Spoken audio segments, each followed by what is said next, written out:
उसे आगे बढ़ाते हुए बोल रहा हूं, इसे ध्यान से सुनना। हो सकता है आधा घंटा लग जाए। क्या तैयार हो सुनने के लिए? किताब का नाम है एक लज्जित भविष्यद्वक्ता। ध्यान से सुनना, ये प्रॉफिट का कोट है, इसमें कोई मिलावट नहीं करूंगा। 25/11/1956। ये हिंदी में नहीं है, ये इंग्लिश में है। इसे जरूर सुनना जो मैं आज बोल रहा हूं।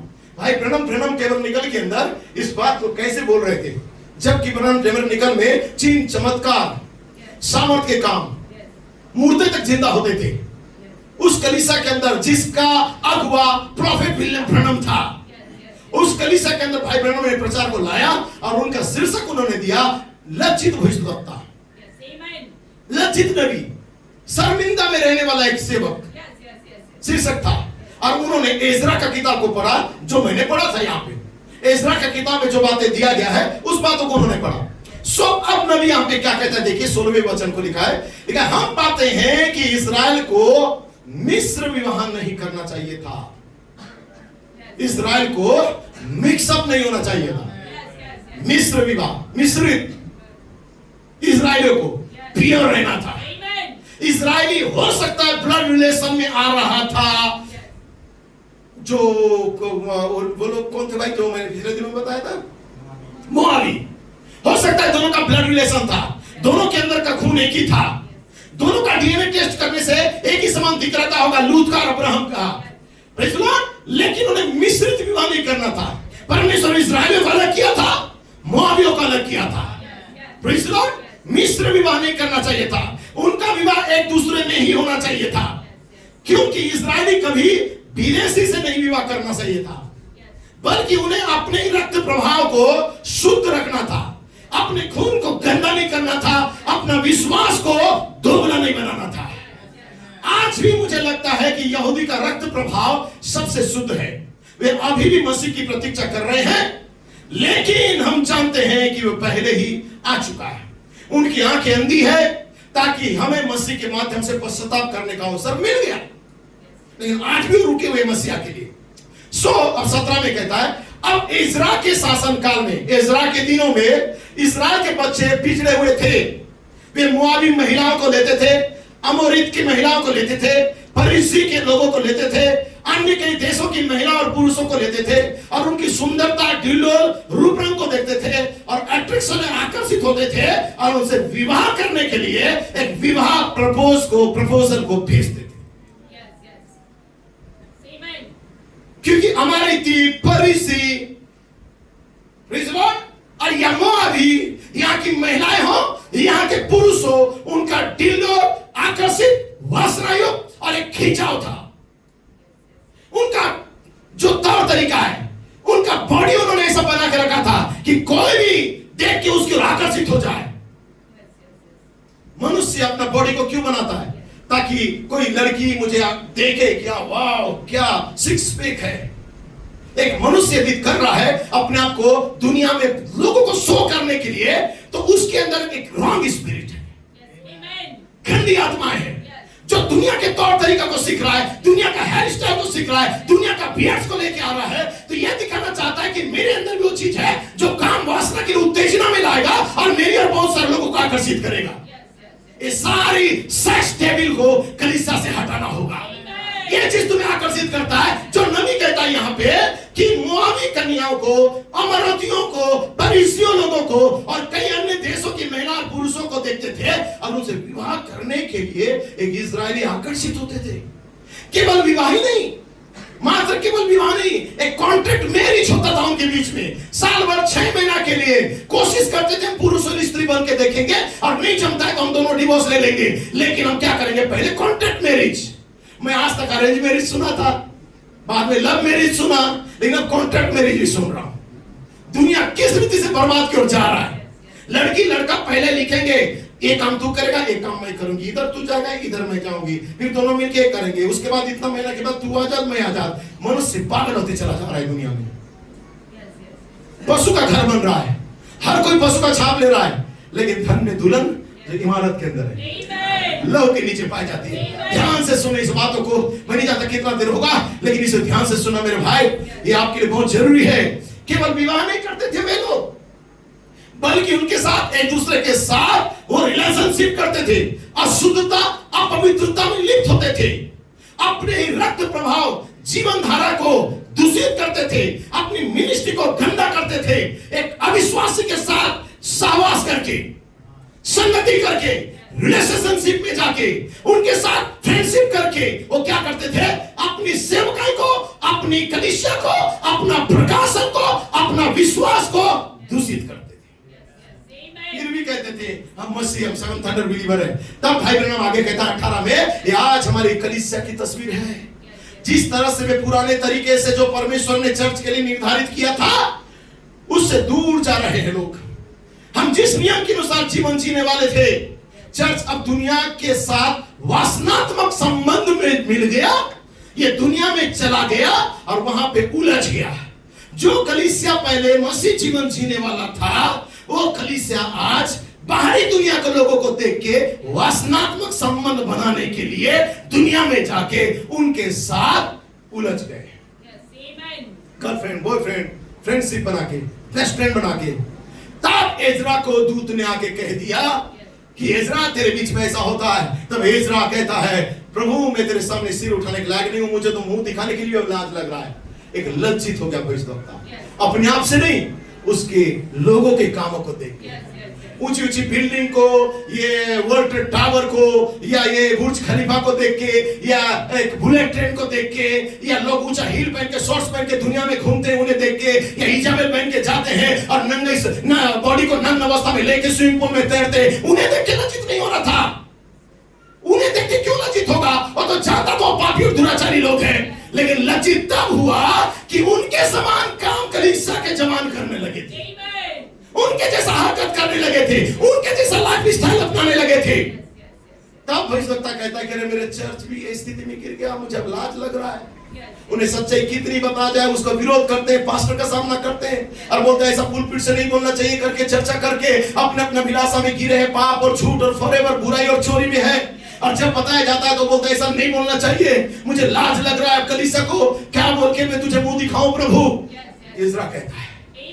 अब नबी क्या कहता है? देखिए, ये नबी के लिए एक शर्मनाक बात था, इज़रा नबी के लिए। जब वो परमेश्वर के सामने आया, उसका चेहरा लज्जित हो गया था। जब उसने पहली बार उसके बारे में सुना और उसने अपने लोगों की नैतिक गिरावट को देखा, तो इतना ज्यादा दुखी हो उठा कि वो अपने घर में बैठ गया, अपने आप को अभिषिक्त किया, अपने बाल, अपनी दाढ़ी को मुंडवा दिया और मुंडन किया अपना बाल को और दाढ़ी को, और भारी हृदय के साथ प्रभु के सामने प्रार्थना करने लगा। फिर जब शाम का बलि का टाइम आया, वो मंदिर में गया, उसने घुटने पर गिर गया, लोगों के पापों के लिए परमेश्वर के सामने लज्जित हुआ, शर्मिंदा हुआ। उसने लाल प्रकाशित सड़कों के लिए सुसज्जित जो था उसके लिए लज्जित नहीं हुआ। उसने शराब पीने वाले के लिए लज्जित नहीं हुआ जो दुनिया में है, भले वह कितना बुरा दुनिया क्यों ना हो, लेकिन वह चुने हुए लोगों के पाप में फंसने के कारण लज्जित हुआ। जो परमेश्वर के लिए जीते थे, फास्टिंग करते थे, सेवा सत्कार करते थे, दूसरे का पुनाई करते थे, कलीसिया का हर काम में आगे रहते थे, जिनके अंदर बेदारी था, जो घुटने छिला जाते थे, प्रार्थना करते थे, टाइम होता था, उन्हें मालूम था दिन भर कितनी मशाकत करो, अब मेरे को प्रभु से मुंह दिखाने का टाइम आ गया है, प्रभु से मिलने का टाइम आ गया है। छोटा सा झूठ या गलती होता था और रो के पश्चाताप करते थे। ये सारे लोग अब बदल गए, कठोर हो गए और अब उनके अंदर बेदारी नहीं रहा। ये चीज देख के क्या किया? इज़रा लज्जित हो रहा था। पापी लोगों को देख लो तो पापी ऑलरेडी है, लेकिन अपने लोगों को उनके जैसा काम करता हुआ देखा जो दुनिया के लोग या संस्था के लोग करते हैं। तब बोलता है मेरा शिक्षा क्या मतलब दिया 30-40 सालों का, सही दिली पैसा ही है ना, क्या फायदा? इतने सालों से इतना अच्छा चल रहे थे, सडनली आज संसार में लिप्त हो गए, ठहर नहीं सके मसीह जीवन जीने के लिए, पवित्र नहीं बन पाए, उलझ गए, संसार के लोगों के समान होड़ में लग गए, चुआ दौड़ में। तब कहता है लाज हो गया, इतना प्रचार करने का क्या फायदा? मोहल्ले के सामने, लोगों के सामने, दूसरे संस्था के पादरियों के सामने, अब लोकल सेवकों को हिम्मत नहीं होता है सच्चाई बताने के लिए कि कली से इस रीति से गिर जाता है कि लोग बोलते हैं अरे तुम्हारा चर्च में तो ऐसा होता है। एक सेवक लज्जित हो जाता है किसी को सुसमाचार सुनाने के लिए। तब यहाँ कहता है लाल प्रकाशित सड़कों को देख के लज्जित नहीं हुआ, शराब पीने वाले को देख के लज्जित नहीं हुआ, भले ही वो कितने बुरे दिखते थे दुनिया वाले, लेकिन जब चुने हुए लोग ऐसे पाप में गिर रहे थे तब एक भविष्यवक्ता लज्जित हुआ। आज हमें कुछ ऐसे भविष्यवक्ताओं की आवश्यकता है जिनके हृदय में परमेश्वर इतना है कि वे लोगों के पापों के लिए परमेश्वर के सामने लज्जित हो, जो अपने आप को परमेश्वर का लोग कहते हैं, जैसा वे कर रहे हैं, जैसा नहीं जी पा रहे वैसा। हमने इस स्थान को क्या कलंकित किया है। हमारे लोगों की नैतिकता को देखिए। यह विषय बोलने के लिए आसान नहीं है मेरे प्रियो। भाई ब्रैनम कहता है मैं कई और विषय सोच सकता था, बोलने में आसान होता है, लेकिन भाई अगर कोई इस पापी व्यभिचारी समय में सामने नहीं आएगा और सच्चाई को सामने नहीं बोलेगा तो ये कलीसिया का क्या होगा?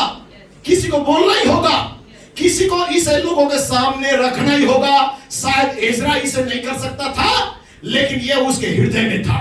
जब आप देखते हैं कि कोई सेवक परमेश्वर का इतना गंभीर है कि वो अपने हाथ उठाकर चेहरे के बल प्रार्थना कर रहा है, लोगों के पापों के कारण लज्जित हो रहा है, तब आप देखोगे कि एक रिवाइवल कलीसिया में शुरू हो जाएगा। जब कोई कलीसिया के अंदर एक सेवक जैसा चल रहा है वैसे चलने नहीं देगा, उसके बाद देखेगा पाप के विरुद्ध में जब बोलना स्टार्ट कर देगा, उसका चेहरा लाल होकर जब बोलने लगेगा, तो समझो गंदगी साफ हो रहा है। कुछ देर के लिए लोग तितर बितर होंगे, लेकिन सच्चा बेदारी कलीसिया में आएगा। कोई व्यक्ति परमेश्वर की उपस्थिति में पवित्र आत्मा के अभिषेक और शक्ति में बना रहेगा। जब पवित्र आत्मा की उपस्थिति में पश्चाताप पे यदि नहीं रह सकता, ये बस ऐसा ही होना ही है। मुझे एक व्यक्ति दिखाओ, भाई ब्रैनम कहता है मुझे कोई व्यक्ति दिखाओ, मुझे कोई और कैल्विन, नॉक्स, वीनी, सैंकी दिखाओ जो लोगों को बोझ महसूस करते थे, अपने चेहरे के बल गिरकर कलीसिया में होने वाले पापों के कारण वो प्रार्थना करते थे और उन्हें समझाते थे। हमें फिर से जॉन स्मिथ को दिखाओ जो पूरे रात लोगों के लिए प्रार्थना करता था और सुबह उसकी आंखें सूजी रहती थी रात भर रोने के चलते, तब उसकी पत्नी उसे चम्मच से नाश्ता खिलाती थी। हमें जॉन वेस्ली को दिखाओ जो आग से निकला हुआ एक आग का गोला के समान था, जो चर्च में आके पवित्रीकरण का प्रचार किया और तब कलीसिया के अंदर बेदारी आ गया। आज दिखाओ, आज जो हो रहा है हम उसे पीछे पीठ थपथपाने वाले बन गए हैं। हम इसे कहते हैं ये क्या कहते हैं, ये क्या कहते हैं, इसे बेदारी कहते हैं, जबकि इसमें कोई बेदारी नहीं है, बिल्कुल नहीं है बेदारी। लोगों में धार्मिक भावनाओं का हलचल है, लेकिन बेदारी नहीं है। इस समय उनके पास एक धार्मिक समूह था, उस समय हलचल थी, लेकिन उन्हें बेदारी की आवश्यकता थी। हाँ मेरे प्रिय भाई बहनों, इस राष्ट्र की नैतिकता इतनी नीचे गिर गई है कि कुत्ते को भी शर्मिंदा आएगा। भाई ब्रैनम कहता है इस राष्ट्र की स्थिति इतना गिर गया है और उनके समान परमेश्वर के लोग भी जी रहे हैं और चलने का कोशिश कर रहे हैं। बोलता है एक कुत्ता भी जब देखेगा उससे भी शर्मिंदा हो जाएगा। अगर वह कर सके तो शिकारी की लज्जित हो जाए। हमारे लोगों की अनैतिकता, लोग सालों पहले भी हमने जो देखा, राष्ट्र ने जो किया, लोग जो करते हैं, ये सब प्रार्थना की कमी के कारण ये अवस्था लोगों के अंदर आ रहा है। चर्च जो पहले फिल्मी शो पर विश्वास नहीं करता था, 28 नंबर पन्ने में भाई ब्रैनम कहता है चर्च जो फिल्मी शो पर विश्वास नहीं करता था, वो अपने बच्चों को फिल्म शो जाने दे देता है। वे फिल्म शो में जाते हैं और आज उनके पास वे अपने घरों में टेलीविजन लगाकर घर पर बुधवार और रविवार के दिन भी वो टीवी देखना पसंद करते हैं या मोबाइल। जहां वे पहले बियर पीना गलत मानते थे, वहां पर जान बाली का बार्ली कॉर्न वो कितनी शरारती था, जैसे कि इंडिया का कपिल शर्मा बहुत ही गंदे भद्दे शब्दों को बोल के चुटकुला समझ के हंसाता है लोगों को। बोलते हैं, नबी कहते हैं यहाँ पे कि लोगों को बियर पीना गलत लगता था। जान बार्ली कॉर्न का जो मटर गश्ती था, शरारती था, वो लोगों को पहले पसंद नहीं आता था, जैसे कि इंडिया में बहुत सारी कॉमेडीज है। तो हमें जो चाहिए वो है बेदारी। हम कार्न प्लास्टर लगाते हैं, हटा देते हैं, फिर दूसरा लगाते हैं, हटा देते हैं, फिर भी दर्द रहता है। आज हमें चाहिए सामाजिक बेदारी, भौतिक वार्ता नहीं, हमें चाहिए पुराना तरीका, परमेश्वर का भेजा हुआ वो खून, वो लहू। ये कॉर्न प्लास्टर कोई फायदा नहीं देगा। कॉर्न प्लास्टर क्या है? एक ऊपरी परत, मेकअप। किसी को कील मुहां से निकलता है और किसी का चेहरे में कोई दाग धब्बा दिखता है, तो लोग क्या करते हैं, उसको ढांकने के लिए बहुत सारे फाउंडर ना क्या लगा के वो साफ करके दिखाना चाहते हैं कि हमारे अंदर कोई गंदगी नहीं है, लेकिन अंदर से तो रहता ही है। हम ब्यूटी पार्लर नहीं जा रहे, क्या हुआ, घर में सारा सिस्टम को लेकर रख दिए और लगा के ऐसा दिखते हैं कि लाल गुलाब है। अरे आपका चेहरा काला है, फिर भी गुलाबी बनाने का जरूरत क्या है? भाई कहते हैं कॉर्न प्लास्टर को लगाते जब कोई व्यक्ति का खून संचार बंद होता है, लकवाग्रस्त होता है, उसका बॉडी के अंदर यदि खून संचार बंद होता है तो उंगलियां सुन्न पड़ जाती है, उसका बॉडी के अंदर पेन होने लगता है, वो सोचते हैं प्लास्टर कर लूंगा तो सब ठीक हो जाएगा। प्लास्टर करके घूमते रहते हैं, जैसा मैं 1 महीना तक का ऐसा बांध के घूम रहा था, सोच रहा था कि दर्द है, और यहाँ का डॉक्टर बोलता है कि तुम इसको लगा लो। मैं यहाँ पे प्लास्टर लगा के ऐसे होके चर्च में भी आ रहा था। बाद में विशाखापट्टनम में जाने से पता चला ये कौन प्लास्टर तेरे को फायदा नहीं देगा। तेरे इस अंग में, ये लेफ्ट हैंड के अंदर वो खून का जो प्रभाव है, ब्लड सर्कुलेशन कम हो रहा है, गाढ़ा हो चुका है, इसे साफ करने का जरूरत है। तब जाके पता चला मेरे नसों के अंदर खून का संचार सही रीति से नहीं आया, और तब उन्होंने मेरा ऑपरेशन किया और उस रास्ता को क्लियर किया। हम क्या करते हैं, तसल्ली देने के लिए प्लास्टर लगा के घूमते हैं। एक्चुअल मुंह से चाहिए खून का धारा सही रीति से बहे। भाई नबी कहता है यहाँ पे कौन प्लास्टर लगाते हैं, हटा देते, दूसरा लगाते, फिर हटा देते, और फिर भी उनके अंदर दर्द बना रहता है। आज हमें चाहिए सामाजिक पुनरुत्थान या पुनर्जन्म नहीं, बल्कि बौद्धिक वार्ता नहीं, हमें चाहिए पुराने तरीका, परमेश्वर का भेजा हुआ रक्त संचार, ब्लड सर्कुलेशन का। कौन प्लास्टर कोई फायदा नहीं देगा। हम रक्तहीन हो चुके हैं, हमारे अंदर से यीशु का लहू धीरे धीरे धीरे खत्म होता चला जा रहा है। हमें रक्त संचार की जरूरत है, हमें लहू की जरूरत है। उसी लहू को देख के परमेश्वर क्या करता है, और मृत्यु का दूध चला जाएगा। हमें पुराने तरीके का सुसमाचार चाहिए जो परमेश्वर के सामने रिपेंट करे। तुम्हें बुलाए और प्रचार के द्वारा भेदी के निकट आओ, पश्चाताप करो करके, और उस सुखी आंखों को हाथ मिलाने वाली पेशकश नहीं, बल्कि परमेश्वर के द्वारा भेजा गया पवित्र आत्मा का वो बेदारी, जिसमें प्रभु यीशु मसीह का लहू की सफाई हर हृदय में चला जाए। हमें चाहिए चर्च बेदारी में आए जो पूरे राष्ट्र को झिझोड़ के रख दे। हम मरेंगे, नष्ट होंगे, यदि हमें इस प्रकार की बेदारी की आवश्यकता नहीं है, सोचते हम एक दिन खत्म हो जाएंगे, हमें पशु की छाप लगेगा। इसलिए मैं जल्दी कर रहा हूं। मैं छोटे छोटे बॉलीवुड, मामूली बॉलीवुड की बेदारी को देखकर मैं थक चुका हूं। भाई ब्रैनम कहता है जहां लोग आते हैं, कुछ घंटे रहते हैं, 1-2 घंटे रहते हैं, चर्च में आते हैं, 1-2 हफ्ते के बाद भावनात्मक उत्तेजना में आ जाते हैं, फिर चले जाते हैं, बस उतना ही उनका बेदारी है। आप किसी बेदारी से भावनाओं में काम नहीं कर सकते। आपके पास अच्छे इरादे हो सकते, ये अच्छी बात है, आप एक जेंटलमैन के समान चर्च में आते हैं, लेकिन आज हमें इसकी आवश्यकता नहीं है। मात्र एक अच्छा बनने का, ब्रदर कोलमैन ने पुलपिट सिखाया ना, हमें अच्छा व्यक्ति नहीं चाहिए, हमें समय का संदेश पे फॉलो करने वाला चाहिए। हमें पवित्र आत्मा का बपतिस्मा चाहिए, पवित्र आत्मा का बपतिस्मा चाहिए, ताकि भावना, बुद्धि, दृष्टिकोण, आदतें, जीवन बदल जाए, लोगों को फिर से सही रास्ते पर लाया जा सके। कैलवरी से रक्त का संचार के बिना हमारी सभी सुधारात्मक कोशिश कोई लाभ नहीं है। हम लहू के बगैर कोई ब्लेसिंग नहीं पाएंगे। आज हमें संयुक्त राज्य यूएन की आवश्यकता नहीं है। आज हमारे पास पहले से यूएन है, और उन्होंने क्या किया, परमेश्वर का नाम कभी नहीं लिया। वे इसे लेने से डरते हैं। कभी एक धार्मिक समूह से पूछा गया वे प्रार्थना क्यों नहीं करते, उन्होंने कहा शायद किसी को ठेस पहुंचेगा मैं प्रार्थना करने से, इसलिए मैं प्रार्थना नहीं करता हूं। ऐसा भी लोग सोचते हैं, मेरा प्रार्थना करने से, मेरा सेवकाई करने से लोगों को ठोकर लगता है ना, इसलिए मैं सेवकाई बंद कर रहा हूं। आपको बुलाया है तो आपके खिलाफ पूरा नरक हो। जो परमेश्वर में विश्वास नहीं करता है, ऐसे ही लोग ये बातें को लेके आते हैं। ओ, हमें जो चाहिए वो है बेदारी का।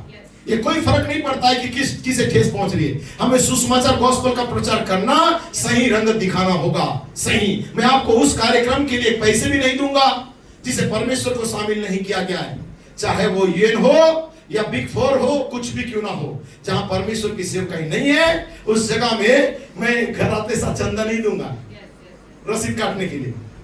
जहां परमेश्वर को नहीं, दुनिया को पूछते हैं, मोहल्ले और कॉलोनी में रहते हैं, क्या बोलेंगे, हमें दे देना है, परिवार है, क्या बोलेंगे, रिश्तेदार है, क्या बोलेंगे, रसीद काट के दे देना है। हम नहीं मनाने से क्या, उन लोग मनाते तो उनको मदद कर देना चाहिए। नबी कहता है एक सच्चा बिलीवर ये काम कभी नहीं करेगा। आगे चंदा मांग रही है, चंदा वो चंदा, कौन उलझेगा, दे दो रे 50 रुपया दे दो। आगे हमारा रिश्तेदार के बीच में कोई दुख सुख हुआ, हाँ हम नहीं मनाने से क्या हुआ, लोग बोलेंगे नहीं तो हमारा रिश्तेदार लोग दे दो। अब जिस समाज में जुड़े हो, समाज क्या सोचेगा उसका डर नहीं, इस समाज से लड़ोगे आप, लेकिन वो नहीं बोलना चाहिए, उनकी नजर में अच्छा रहना चाहिए। पवित्र आत्मा नहीं है तुम्हारे अंदर, लहू का चिन्ह नहीं है, क्योंकि तुम मिश्रित लोग हो। जब तक ये राष्ट्र नहीं जानता कि प्रभु यीशु मसीह के लहू के बिना मर रहे हैं, जब तक व्यक्ति नहीं समझता कि वो मर रहा है और मिक्स हो रहा है, मरने का कारण यह है कि हमारे पास वो मूल उपाय, वो रास्ता, वो ऊंचा रास्ता तक नहीं है जो कलवरी में परमेश्वर ने दिया था। कॉन्फिडेंस, जलन, सच्चाई के लिए, संदेश के लिए। Praise Lord. आश्चर्य नहीं है कि किसी आदमी को लज्जित कर देता है ये बातें, आश्चर्य नहीं है। एक सच्चा वास्तविक उपदेश का प्रचार अपनी सभा को देखकर उन्हें परमेश्वर के सिंहासन के सामने ले जाने का प्रयास करता है।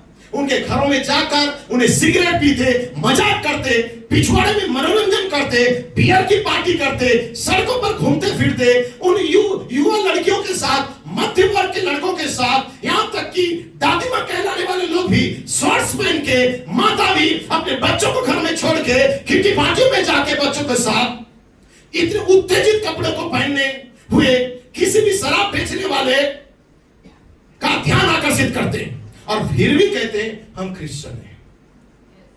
ये किसी भी सच्चे परमेश्वर के आदमी को लज्जित कर देगा। एक सच्चा जन शर्मिंदा होगा। मसीह कहला के भी ऐसे ऐसे रीति रिवाज उलझे रहते हैं जिसको तुम्हारा पास्टर विरोध करता है, तुम्हारा चर्च विरोध करता है। जहां से निकला है वो नियम गलत करके उनका हम सपोर्ट करते हैं। तो इससे कोई नहीं, परमेश्वर और सच्चा सेवक हमेशा लज्जित का कारण होता है तुम्हारे कारण। हमारी चर्च में शामिल होने की कोशिश, बेहतर वर्ग पाने की, ये वकवास में बदल गई है। और यह दिन लिखा है, उस दिन भी था और आज भी हमें परमेश्वर की ओर वापस लाना है। आमेन। न कि शिक्षा की इंजेक्शन, धार्मिक सुधार का इंजेक्शन या किसी मानव निर्मित धर्मशास्त्र की इंजेक्शन से, बल्कि पुराने तरीके का पवित्र आत्मा का बपतिस्मा जो परमेश्वर द्वारा स्वर्ग से भेजा गया है, जिसमें कामुकता को जलाकर बाहर निकाला जाएगा। उसमें वह रत्न रखा जाए जो परमेश्वर ने वहां रखा होना चाहिए।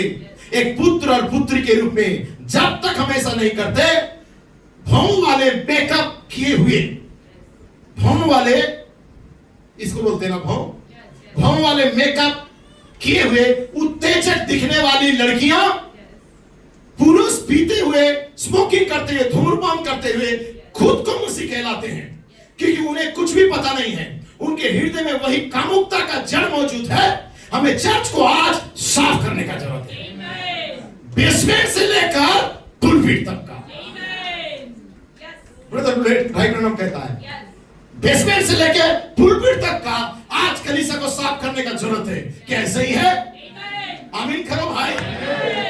गंदगी को मैं साफ कर रहा हूं भाई, मदद कर रहा हूं मैं आज। आमीन। आप गंदगी साफ नहीं कर सकते, मैं जानता हूं।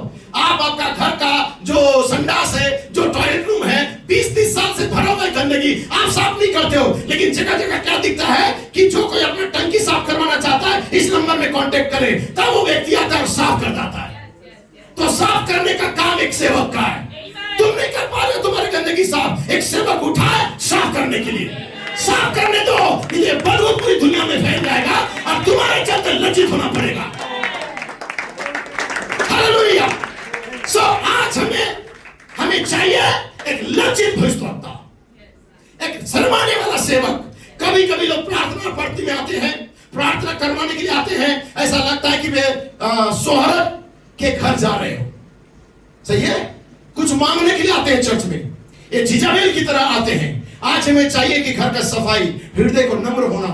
ऐसे परमेश्वर के नबी जो पुलपिट में खड़े होकर इन चीजें स्पष्ट रूप से बोले, सही और गलत को कलीसिया में बताए, बिना समझौता किए सुसमाचार को प्रचार करे, जब तक पापी फर्श पर गिरकर रोना स्टार्ट ना करे और परमेश्वर पवित्र आत्मा भेजकर उसके जीवन को साफ ना करे, तब तक पुलपिट से प्रचार होना चाहिए। हमें पता है कि ये सही है। मैंने यहाँ कुछ समय पहले उपदेश दिया, भाई ब्रनम कहते कि शहर की एक महिला किसी न किसी तरह से व्यभिचार में दोषी थी। वे दोषी है। महिला इस शहर में जाती है और कपड़ा खरीद नहीं सकती है जब तक कि वो उनके शरीर के अनुसार टाइट ना हो। मैं निंदा नहीं करना चाहता हूं मेरी बहनों को, ये मेरी अपनी चर्च है, इसलिए मुझे पूरा अधिकार है मैं पूरी उपदेश को दूं जो पवित्र आत्मा मुझे बताया है। भाई ब्रनम कहता है कि आज हमारी बहनें जाते हैं मार्केट में और ऐसा ड्रेस ढूंढते रहती है जो हॉलीवुड और बॉलीवुड से लोग कपड़ा पहनते हैं, उनका बॉडी में भी पूरी रीति से चिपक जाए ताकि उनका पूरा फिगर लोगों को दिखे। पीठ दिखे, पेट दिखे, कमर दिखे, ऐसा ड्रेस लोग खोजते हैं ताकि सोचे बाद में मार्केट में कपड़ा नहीं मिलता है, ऐसे ही बिक रहा है, क्या करेंगे। परमेश्वर तरजीह भी रखा है। महिलाएं साड़ी पहनते हो तो पेट ढांकना सीखो, पीठ ढांकना सीखो। जब बहुत सारी बुजुर्ग महिलाओं को देखता हूं मैं, जब चर्च में बैठती है अपनी साड़ी को इधर से लेके ऐसा ढांकती है ताकि उनका पीठ का भाग भी ना दिखे। ऐसा ब्लाउज सिलाओ, कमर तक का पहनो ताकि परमेश्वर के लोगों के नजर में अच्छा दिखाई दो। भाई नबी कहता है कि लोग ऐसा कपड़ा पहनना चाहते हैं जो लोगों की नजर में टाइट फिट दिखे और लोगों को उनका बॉडी शेप दिखाई दे। भाई नबी कहता है तब तक मैं बोलूंगा, क्योंकि पवित्र आत्मा ने मुझे इन बातों को कहने के लिए रखा है। लिखा है, यदि मैं आपको बता दूं, मैं आपको मेरी बहन आलोचना नहीं कर रहा हूं, लेकिन क्या पवित्र आत्मा आपको एक अलग शिक्षा नहीं देता है? यदि नहीं तो मुझे डर है कि पवित्र आत्मा आपको नहीं मिला है। यदि शिक्षा नहीं दे रहा है आपको, बाहरी दुनिया के साथ रहने के लिए अच्छा लग रहा है, तो मैं सोचता हूं पवित्र आत्मा आपके पास नहीं है। पवित्र आत्मा चिल्लाना नहीं है, पवित्र आत्मा में नाचना नहीं है, पवित्र आत्मा भाषाओं को बोलना नहीं है। पवित्र आत्मा एक धर्म है। परमेश्वर हमें परमेश्वर द्वारा भेजा गया पवित्र आत्मा धर्म के साथ, बेदारी के साथ देता है। क्या आप नहीं समझते कि जब आप ऐसे कपड़े को पहनकर सड़क में गुजरते हो, पुरुष गलत तरीके से आपके ऊपर नजर को डालता है? आमीन। तो निर्णय का दिन या जजमेंट डे के समय भाई ब्रह्म कहता है, भले ही आप अपने पति के लिए कुमुदिनी फूल के समान शुद्ध रही हो, लेकिन निर्णय डे के दिन या जजमेंट के दिन उस पुरुष के साथ व्यभिचार की दोषी आप होंगी। किसे आपने आकर्षित किया है? जिसे आप बोलोगे नहीं मैं तो अपने पति के प्रति ईमानदार थी, मेरा पति के लिए मैं अपने आप को तैयार कर रही थी। तुम सोच रहे हो मेरा पति के लिए तैयार हो रही हो, लेकिन घर में तुम मेकअप और फाउंडर लगा के जब बाहर घूमती हो तो तुम्हारा पति रात और दिन तुम्हारे साथ नहीं रहता है। जिधर तुम जाते हो आसपास के ऐसे कुत्ते लोग रहते हैं जो आपकी ओर लालसा लगा के वासना के नजर से देखते हैं, और जब वो दंडित होंगे उस दिन आपका नाम लेंगे और कहेंगे कि पिता हम जरूर गिरे, लेकिन वो लड़की के द्वारा मैंने गिरा। और लड़की को बुलाया जाएगा और बोलेगा तूने इसके साथ व्यभिचार किया, मैं तो जानती तक नहीं हूँ। लेकिन परमेश्वर बोलेगा भले तू नहीं जानती है, लेकिन तेरा उत्तेजना का कपड़ा, तेरा मेकअप को देख के एक दूसरा पुरुष आकर्षित हुआ, जिसके द्वारा वो दोषी ठहरा, उतना दोषी तू है। अब बोलिए मेरी बहनों, आपका पति घर में बोलता है मेरी पत्नी कुमुदी फूल है, लेकिन बाहर वो कुमुदिनी फूल बहुत को आकर्षित कर रही है। भाई नबी कहता है मसीहों को साज सज्जा तौर तरीका पहनना ओढ़ना, विशेषकर स्त्री को प्रेज़ द लॉर्ड हालेलुया, इतना सिंपल होना चाहिए। समझ रहे हैं? इतना सिंपल होना चाहिए। हम बाहरी दुनिया में चले गए, अमेरिका को देखने लगे, यूए को देखने लगे, यूएई को देखने लगे, वर्ल्ड को देखने लगे। परमेश्वर तुम्हें वचन देखने के लिए दिया था, किसी का पहना तौर तरीका को देखने के लिए नहीं दिया था, तुम्हें सिंपल बनाया था। भाई नबी कहता है यहाँ पे जजमेंट के दिन उस पुरुष के साथ तुम व्यभिचारी ठहरोगी। तुम कितनी बार मैं व्यभिचार नहीं की हूं, भाई नबी कहता है तुमने उसको आकर्षित किया है। आश्चर्य नहीं है कि वो किसी को लज्जित कर देता है, आश्चर्य नहीं है परमेश्वर के लिए क्या करता है। जब बाइबल ने कहा आरंभ में उसने मनुष्य को बनाया, उसे दुखी कर दिया वो मनुष्य, यह परमेश्वर के हृदय को दुखित कर दिया। जब उसने उन्हें प्रणय से पहले रखा था, क्या हुआ? परमेश्वर के पुत्रों ने देखा कि मनुष्य की पुत्रियां कितनी सुंदर है, विकृत थी। यह लैंगिक गड़बड़ी, सेक्स मेकअप था। यही कारण था कि परमेश्वर ने एदन की बगीचा से अपने बच्चों को निकाल दिया, क्योंकि उन्होंने मिक्सअप करना स्टार्ट किया। यही कारण था कि परमेश्वर ने न्याय को लाया ताकि पृथ्वी को पर शांति हो। यही कारण था कि उन्हें नष्ट भी कर दिया, वो पुरुष और महिला को मिलन, जिसने सदोम और अमोरा को मृत्यु सागर में डुबा दिया परमेश्वर, ताकि परमेश्वर के लोग अभी भी बदल जाए और उस छोटी इमारत के अंदर चले जाए। ये नबियों द्वारा कहा गया था, यीशु मसीह के द्वारा कहा गया था। जैसे नूह के दिन में हुआ था, वैसे मनुष्य का पुत्र के प्रकट होने के दिन में होगा। आज हम देखते हैं चर्च अपनी आदर्श बाइबल से नहीं ले रहा है। बाइबल में रूथ है, नामी है, सारा है, रिबिका है। बाइबल में वर्णित अन्य महिलाएं हैं जिनसे लोग अपना आदर्श को नहीं ले रहे हैं, लेकिन हमारी महिलाएं, हमारी बहनें, बल्कि हॉलीवुड और शैतान के ड्रग्स के अनुसार चलने वाली महिलाओं को आदर्श बना रहे हैं। जो संसार में ड्रग्स लेके चलती महिलाएं होश में नहीं रहती है, होश में नहीं रहती, केला पत्ता पहन के घूमती है, सही है, फटा छोटा पेट पहन के लड़कियां घूमती है, यहां तक का कपड़ा रहेगा, बीच का पेट दिखेगा और नीचे पेट फटा रहेगा, उसको वाह क्या दिख रही है। मनुष्य क्या हो रहा है, आकर्षित हो रहा है गंदगी को देख के। बाहर आओ, ये परमेश्वर सिखा रहा है, मैं जल्दी कर रहा हूं। Praise Lord. क्यों ये चीज लोगों को बर्बाद कर रहा है? ठीक है, हॉलीवुड के उन शैतान के ड्रग्स के अनुसार अपनी महिलाओं का आदर्श बना रहा है। हमारे लोग जो खुद को ईसाई कहते हैं, वो यहाँ आकर इस बुरे आदमी की आदतों को अपना लेते हैं। इस जगह में भी आते हैं, लेकिन दुनिया में जब जाते हैं उस बुरे आदमी का आदर्श को चर्च में अपनाते हैं। एल्विस प्रेस्ली के रिकॉर्ड या उसके नाम जो भी है, वो उस भ्रमित शैतान ग्रस्त व्यक्ति था जिसे मैंने जीवन में सुना था। भाई ब्रैनम कहता है एल्विस प्रेस्ली जो था बहुत ही गंदा, भ्रष्ट, शैतान से ग्रसित था। आर्थर गॉडफ्रे, ऐसे अन्य लोग इन प्रकार की बकवास रेडियो पर सुनते थे, यूट्यूब पर प्रेरणा से बाहर के लोगों को देखते, कॉमेडी देखते, रील्स देखते, शॉर्ट्स देखते हैं, रेडियो सुनते हैं, बाइबल में उपदेश नहीं सुनते, समय का संदेश नहीं सुनते, लेकिन इसको स्क्रॉल करते रहते हैं। परमेश्वर आप पर दया करे। हमारे बीच किस प्रकार की आत्मा है आज आप जान जाओ। आश्चर्य नहीं कि परमेश्वर का नबी परमेश्वर के सामने लज्जित हुआ था। वो जानता था कि वो अन्य और उसके मामले पेश किया गया था। हम अन्यायी बन गए हैं आज। हम दोस्तों तब तक अन्यायी है जब तक हमारे अंदर उस ब्लड सर्कुलेशन को बहने ना दे। इसलिए प्लास्टर लगाने की कोशिश बंद कर दो, मरहम लगाने की कोशिश बंद कर दो, तसल्ली लेने की कोशिश बंद कर दो। उपचार तभी संभव है जब आपका ब्लड सर्कुलेशन सही आएगा।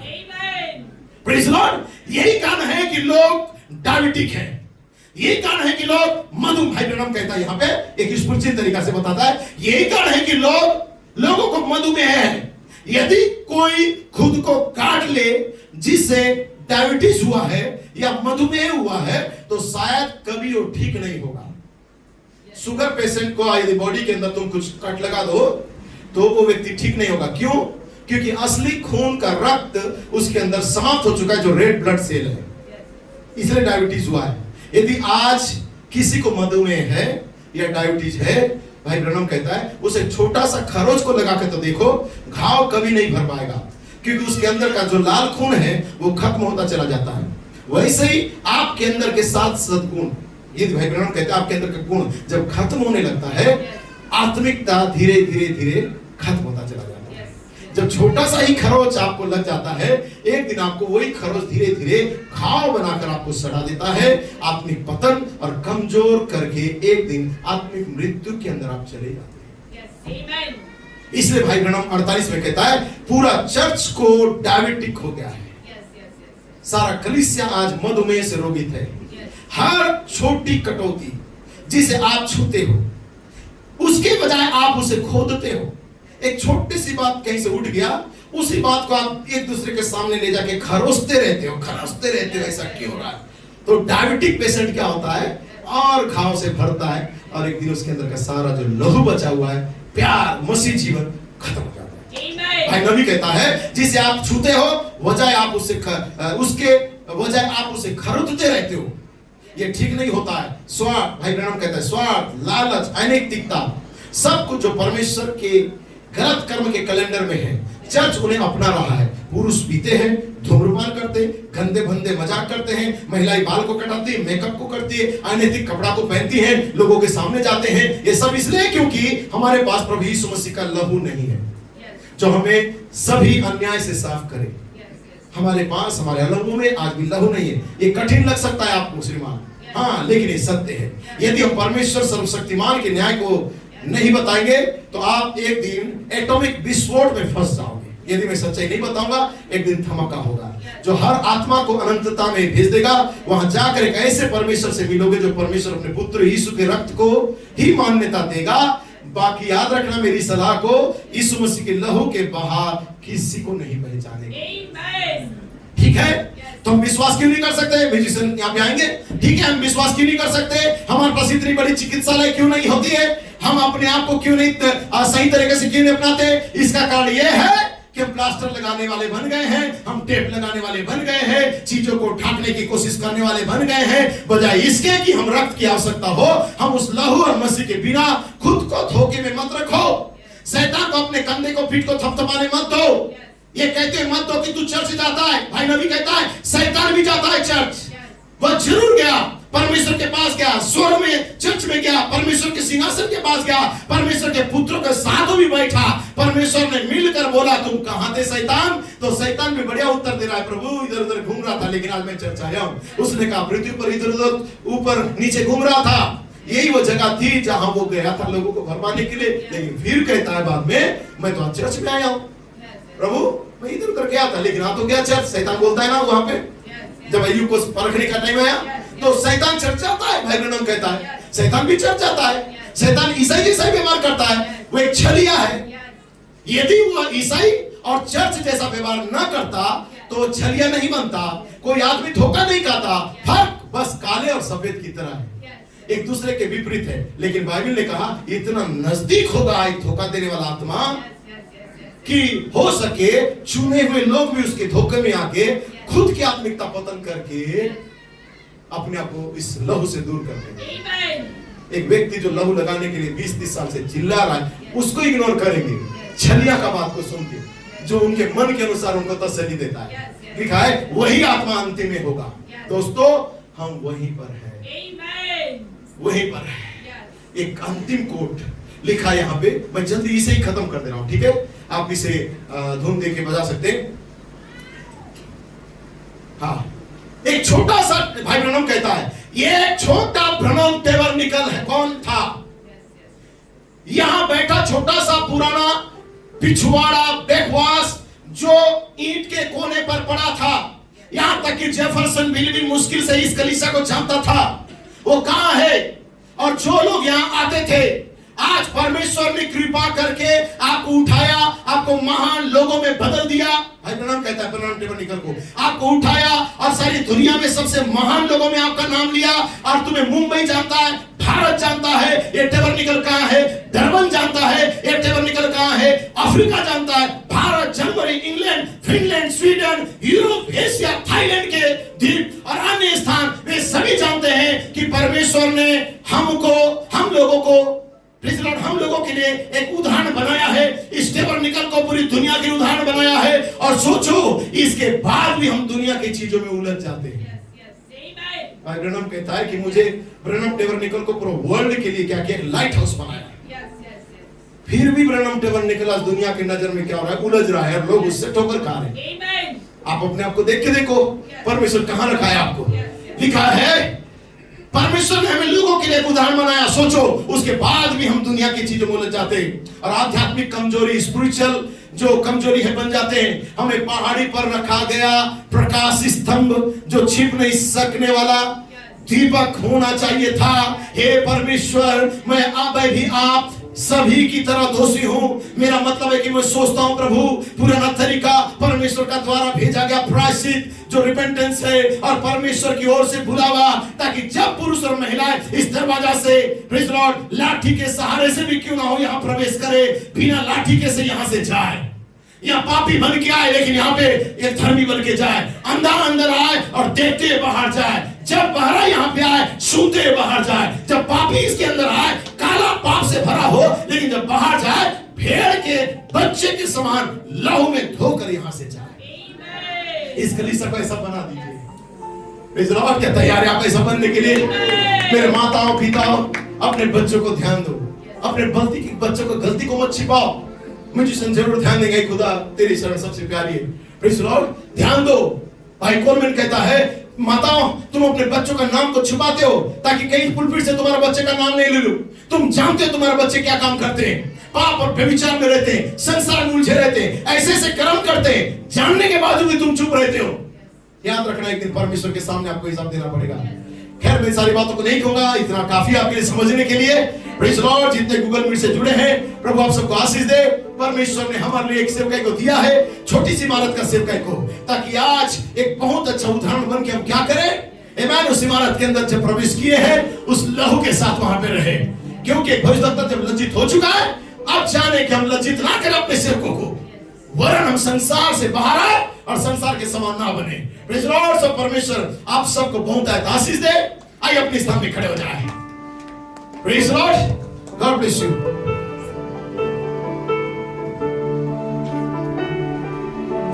सबसे प्यारी है,